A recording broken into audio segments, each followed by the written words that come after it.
Welcome to StickTalk, where we talk to hospitality professionals on what they do, what they like, and what they drink. My name is Kapri.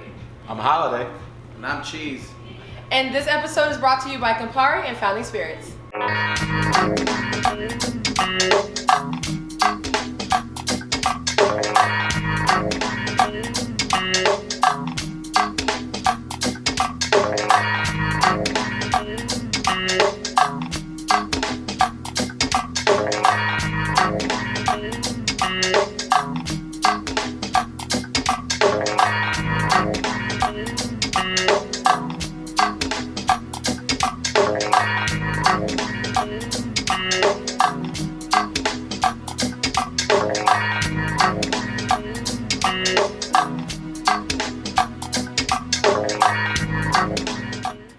So what's going on, Cheese? How are you doing? In Washington. I know. I'm so happy you're here. That's my second home. I know. All the way from Texas, from Laredo, Texas. Laredo, Texas. We're so excited. That's 2 hours south of San Antonio. Okay. Anybody who doesn't know. How close is it to Mexico? I'm sorry, this is random. Very close. That one Right on the up, border, I probably see it. Yeah. I look at the river Yeah. all the time. Oh, that's awesome. Yeah. That's amazing. Yeah, like you can see Mexico. All right, so let's get to our little drink. So our first drink is going to be Americano today that Cheese is going to make for us. We're really excited just to have him here. He is our winner, top winner, overall winner for Chocolate City's Best. So we're very excited to have him here. Yee! And he's going to make an Americano for us. Americano is a classic cocktail. It is going to be made with Campari, usually with sweet vermouth. And they say that the sparkling version is with soda water, which a lot of people like to enjoy. And then a little orange twist on that. And also, it's a cocktail that was made in the 1860s and first served at the Cafe Campari, which is really awesome. And a very fun fact about this cocktail is that it was mentioned, it was the first cocktail mentioned in the James Bond novels. Did anybody know that? I did not know that. At all know that. whatsoever. Wikipedia I've is never crazy. read James Bond. It is amazing. Yes. I agree with So yeah, equal parts. It's a great cocktail to drink before you eat, after you eat, spritz it on a summer day, chilling on a winter day. It's really awesome. So we appreciate Cheese being here to make this for us. So, the pleasure's really all mine. Yes. It's nice to be in a great city where you have great hosts. What's the cocktail scene like in Laredo? It's actually up and coming. It's a work in progress. Definitely something that hasn't been easy, especially for me who's been bartending. I've been bartending for 2 years, and I've desperately wanted the scene to change. It's like sometimes there's things that are broken either. Oh wait, how's it go? It's not broken, don't fix it. Yeah. Okay, so definitely a lot of potential. Definitely a lot of people in the city who want something different. They want change, but it's hard to get out of this mode of just being used to. Okay, well, this is what works. Let's just get numbers. Let's drink shots. Let's drink drinks. Yeah. Which is actually comes a lot from our culture. Yes. Everything. I mean, we have any type of party. A baby shower. And it's heavily culture driven, but definitely we're on the rise. I currently work at Bar Needle. We're probably the most progressive bar in town. We do offer cocktails. It's just something that wasn't really big until we put it on the menu, and it was like, okay, so instead of not believing in our city, it was more like, hey, we just had to offer it to them. Like, hey, just show up and let's get someone something good to drink. Kind of take a different approach. It was no longer like, hey, let me switch your beer for your shot. Yeah. And here you go. Like, hey, how about you sit down and enjoy yourself? Yes. You've had a long day. You deserve something better than just a straight pour and a cold beer. Yes. It's great hospitality. Talking about a long day. Yeah. Cheers. I'll enjoy it. Appreciate it. I really do. This change is always good, man. It is. Shows the evolution. It's delicious. How many Americanos you making out in Texas? It just depends, man. It really takes one person to try it. Yeah. Someone see it and say, "Oh, I want to try it." So part of that is just being educated on how to serve that to people. It's like buying a car. No one wants to buy a car they don't know about. It's like what makes that CD player cool next to that CD player. It's like, well, first of all, they don't make CD players cars anymore. They have everything digital now, so it's just like a new feature. Yes. So you give someone a bottle, they see something, they don't know what it is. Why do I want to drink that? Right. You educate them. And then you have this new cocktail and you tell them where it's from and what it can do for you and where it started. People are better about it. Yeah. And that's really like our take at Needle, trying to like make people understand like where this cocktail came from, where it originated, instead of just I want a daiquiri. That's huge. Everybody thinks a daiquiri's frozen. They do. And it's really just a spirit, citrus, and sugar. And so to make someone a daiquiri and serve it up, people are like, "Whoa! I said I wanted a daiquiri." I'm like, "That's a daiquiri." Yeah. Here you go. Here we go. But then you educate them about it. I add a little bit of bitters, change it up, do a little riff, and then people feel even better about it. Yeah. So it's cool to get people away from the norm. Not everybody likes change. Change can be very scary. Yeah. That's so true. But to tiptoe people into it has really, really helped us out. We, get a little bit braver with serving 3 spirit cocktails now, as opposed to just doing everything that has sugar. Now we can, use Kapri. Yes. And we can use vermouths, different vermouths, and people are like, "Oh, what's a vermouth?" And then tell them, and then they're enjoying this nice Negroni one day, and you're like, "Dude, this is cool."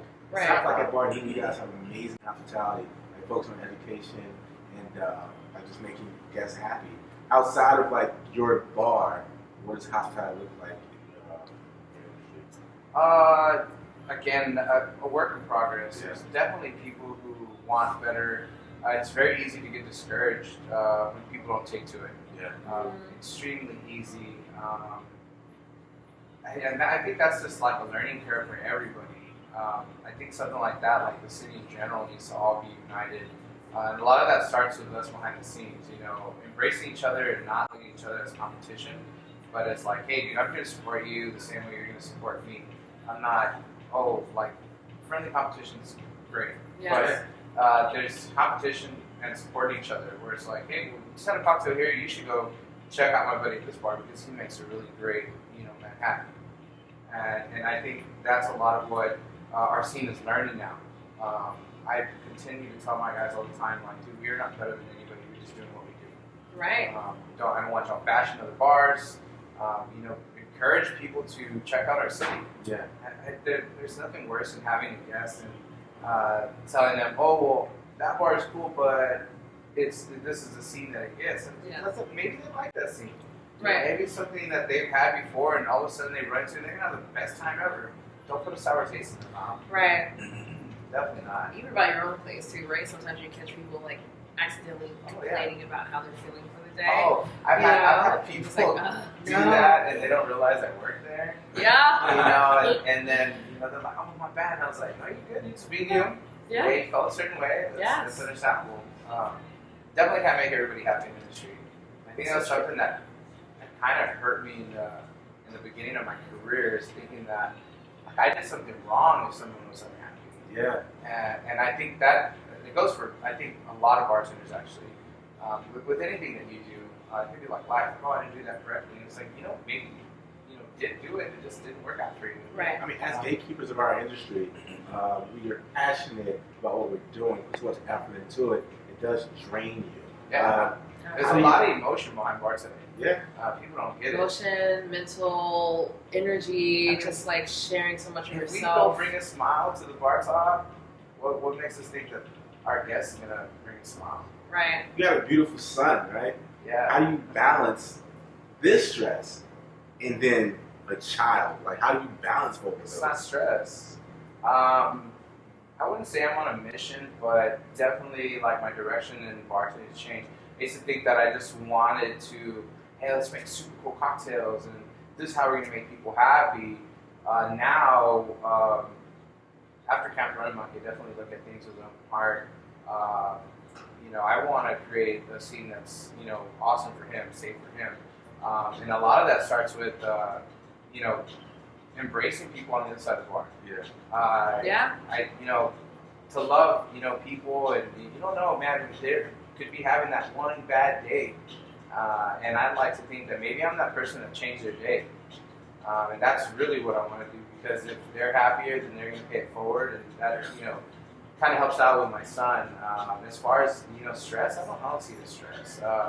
My time with my son is my time with my son, and people know that if I'm with my kid and you're going to be messaging me about work or something, I'm going to tell you straight up, hey, I'm sorry, I'm with my kid. Like, he gets my undivided attention. Absolutely.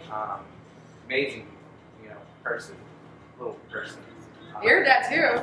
Yeah, 2 kids. Right? 2 kids. So, yeah, so you really, I know. you're man. really juggling. My daughter's sliding downstairs at 2. My son's like doing karate, watching TV. Oh, man. Jumping off counters. Oh, and man. stuff. I mean, do you all remember being that boy? Like, Oh man, jumping off shit. I It's wish- like- I wish I was like my son, though, but I wasn't athletic. It was trouble. It was trouble. One of my cousins, when I had my kid, she was like, I hope that your kid gives you every bit of Oh, trouble man. that you gave Oh, me. And I was like, oh, please no. But he definitely is like me. He's probably taught me more than he knows. Yeah. And not probably, he has. Yeah. He definitely has. He's headed in a really great direction. He loves school. So yeah. That's great. Yeah. Spending time with him is like decompressing from my week.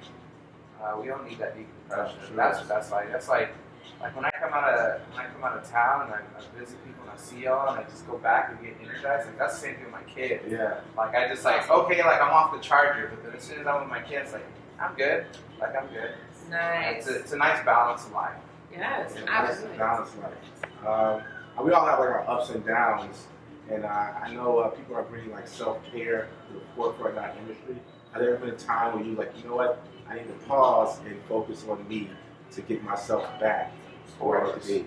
Mental wellness, extremely important. I think the first time I ever really learned about mental wellness, or actually was like brought to light, like real life, was when John Lamer, is that how you say his name? Lamer? From Liberty Bar in Florida, when he passed. From Miami. And a lot of people that I knew loved this guy. And so when you embrace people and you love them, and then they lose something that means something to them, it's like you feel that. You feel it, especially in our industry. Because you know how people are. So there was a lot of people that came out about, I've been dealing with this, and it was like, it was the first time like ever in my years of the industry that it was like, it's okay if you're not okay. Yeah, really. We all are not so perfect, that is for sure. I used alcohol for 20 years heavily, and it came to a point where I kind of was lying to myself. And, it's like if I had my son, it was totally cool being sober, but if I didn't, it was like a bottle in the city. And it was like, it's like when you work out and have a diet, and you're like not getting any progress because you're like, well, 3 days out of those 4 that I'm working super hard, I'm eating like crap behind the scenes, and I'm lying to myself. And that's what it was. I was lying to myself. Maybe a lot of it was like I didn't have confidence. I didn't know how to be. I was afraid of like, well, what if I go to this party and I don't drink? Like, how do I interact with other people? It was just something I didn't know. And it changed. It was scary. But Absolutely. kids see right through you. My son was a big benefactor to getting through that. He was a huge part of like if he knew when something was wrong. And really it was just like me trying to overcome a demon. April of 18 was the first like real month that I got started on it. 2012 was the first time that I ever had anybody sit down and like, yo, like you need to do something. Wow. And I mean, it's been a long, long journey. Definitely coming out and meeting people and seeing people love you and embrace you gave me more confidence to love myself. Absolutely. And that made me want to be a better person for my son. My world's an ugly place, and I want to raise a survivor, a young man that has respect for everybody, no matter what race or culture or what sexual preference. Right. That's really what I want. One of our guests, his brother passed, and we all felt that. And they still showed up to the barn. Yes. You know what I mean? And all we did was, we spoke really great memories about him to remember him, and that was, a good, ode to him. Like, hey, remember when he was coming, he would do this, and so it was nice. It was cool. There's just a lot of life lessons that I've learned, from bartending. mental wellness is extremely important. So huge. And you know what else is important? This next cocktail you're gonna make for us. Cocktails are important. No, seriously, mental wellness is huge. And something you said just now about lying to yourself, right? That's something that we all do, I think, a lot. Not being able to be truthful with ourselves and depending on, well, one is defense, right? Defense from what people see you as. That perception. Right? Because people think you need to be perceived a certain way. And I think I felt a lot of pressure like that. Like, I need to be perceived a certain way. Oh no, like you can't find out like my real struggle. Yeah. There's such a stigmatism in like reaching out for like help or like coming together and talking about these things. That's why I feel that we need to like embrace that, and we owe it to our industry and our community to watch that so that we can be a real community. Like the church you're whining. Bearded Villains? Yeah. Yeah, tell me about that. So, Bearded Villains, we're a brotherhood. Yes. 87 chapters worldwide, of all races, cultures, sexuality, for the betterment of mankind. So, man, I don't know how many times people are like, hey, you're a biker. You're like, no, I'm not a biker. I have a beard and tattoos. Yeah. But it's much like loss. Like, it's like a journey. Like, we grow a beard and we all embrace each other. They were, Bearded Villains, the South Texas chapter, which I'm proud to be a part of. I've been with them for a little over a year. It's a 15-month process. These guys introduced me to their families, like to their children, which is really big. Like, growing up, my grandma and grandpa were like, yo, people invite you to their house, if you break bread with them, that's real. Yeah. Yes. They embrace it, and that's a lot of what Bearded Villains was. It's like, hey, look, we're meeting up this day. You show up, you gotta put the effort. It's not just gonna come to you. It was like anything else. It was work. It was a journey. I made it home eventually to the South Texas chapter, and I'm proud to be there. If I reach out to any brother in any city because I'm in distress, there's not a doubt in my mind that they'll be there. That's awesome. Yeah. It's also really great. Yeah, a lot of charity. A lot of charity events to raise money for people. Drives to get blankets and stuff to keep warm. Just a lot of stuff going on. When PR got hit with the hurricane, guess what? Bearded Villains worldwide got together to help out all the brothers in need, people around them. Yeah. So it was amazing to see all these people come together because, our brothers needed help. Awesome. All right, so what is this new concoction that you brought to us today? So I was, thanks to Chalk City's Best and winning that competition. Sorry. I was invited back for Repeal Day 2019. And so one of the things I had to do was create a cocktail. And I created one that represented spices that are used in my culture, just to bring a little bit of South Texas to DC. Okay. I called it the South Texas Bazaar.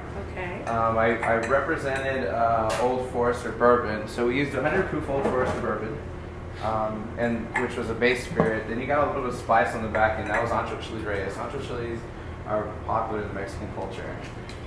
It had some honey, a touch of citrus, some mango bitters, and some chocolate mole bitters. Chocolate mole is a really popular dish in the Mexican culture. Fortunately, I do not like it. Not at all whatsoever.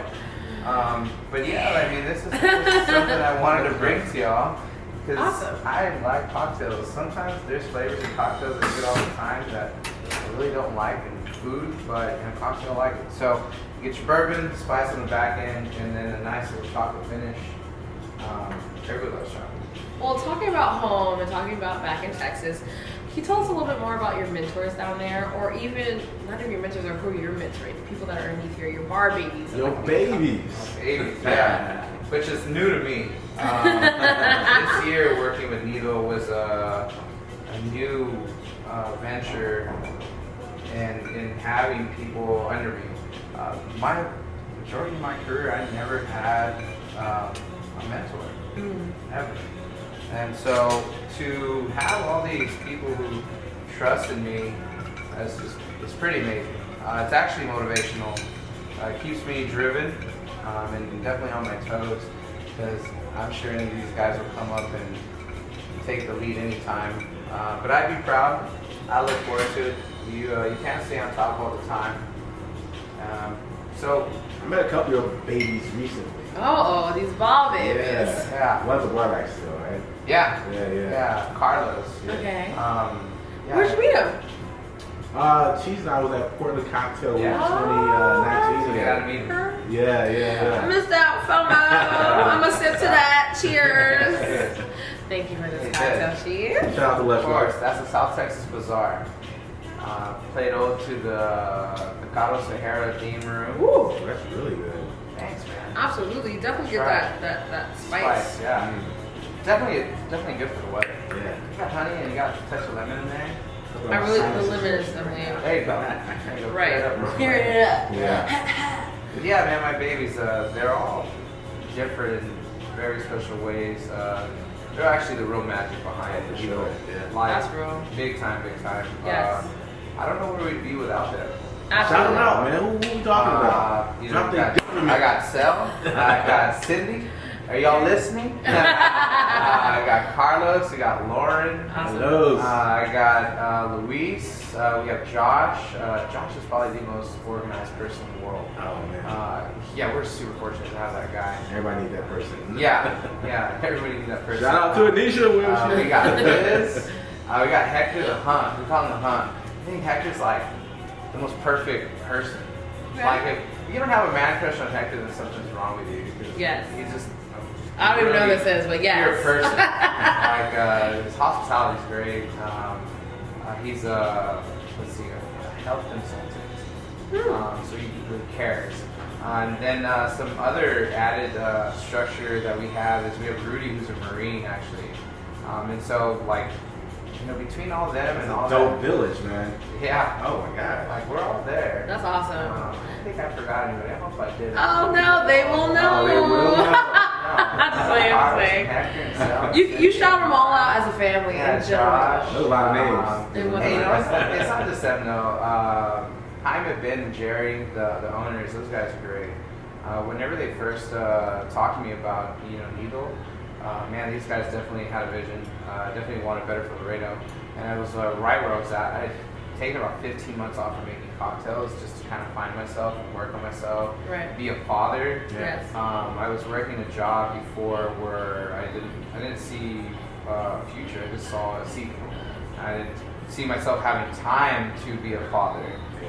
So, you know, I took that time off, and it just so happens that I started getting inspired again. The fire burns out plenty of times, but then you connect with people who are amazing, and then they come in and lift you up. Orly, who is also new. Orly. There we go. I can't forget Orly. You got him in there. Yeah, Orly and I have the same birthday, so it's a shame. That's that bartender right there. So he's multitasking. He's also trying to remember the name. So true. But I heard through the grapevine that this team is very proud of you on your winning Chocolate State's Best, going to Portland Cocktail Week. How do you feel about traveling so much and being able to kind of explore the country a little more, doing what you love? Very surreal. Yes. I never pictured myself like this ever. You know, did a monument tour with Chocolate City's Best and the DC Bartending Guild. I never thought I'd see the monuments ever. A lot of that was alcoholism, just battling alcohol in general. You know, I suppressed my life because I lied to myself. Now that I am not chained by it, well then guess what? You know, I got to open up. Definitely all these traveling experiences though have taught me if you don't love yourself, then you can't teach other people to love other people. It's real. Yeah, it's a lot of it's really bigger than bartending. Man, for years and years, I would see all these things like, man, they probably sit around and talk about how to mix this tomorrow and how to do this, and you know, there's a lot of spirits I can't get in my market that I try really hard for. And then it was like, oh, it's not even about that. Like it wasn't. It was about like loving yourself and you know, connections and learning how people embrace others. Like, man, I've learned more from people sitting around talking than I have actually like, you know, asking them questions. Like really just connecting with people. That's real. You get to find yourself.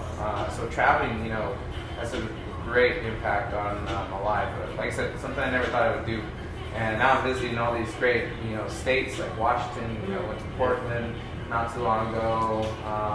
So yeah, it's just great. It's been a crazy year. Yes. And Really- more craziness to come. Yeah, more crazy time. Very beneficial though. Yes. I get to be a better person from my son, and I get to go home and teach my bar family like, hey, like this is the direction we're going now, because like I said, that one time I just thought it was about cocktails, and no, it's not. It's not even about cocktails. I don't know. Man. We are very emotional people. We're our hearts on our sleeves and Yeah. drinks. That's our love language. Right. Yeah.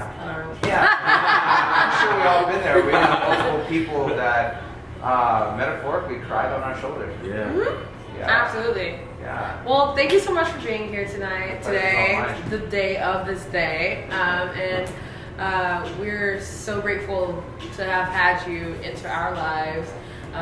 And you put chocolate city's best on that, and we're just happy. So thank you for being at StickTalk, and also cheers to you. I don't have anything, but it's okay. Cheers with Top City is bigger than Bar City. Oh, for sure. Yes. Very, very much bigger. Thanks.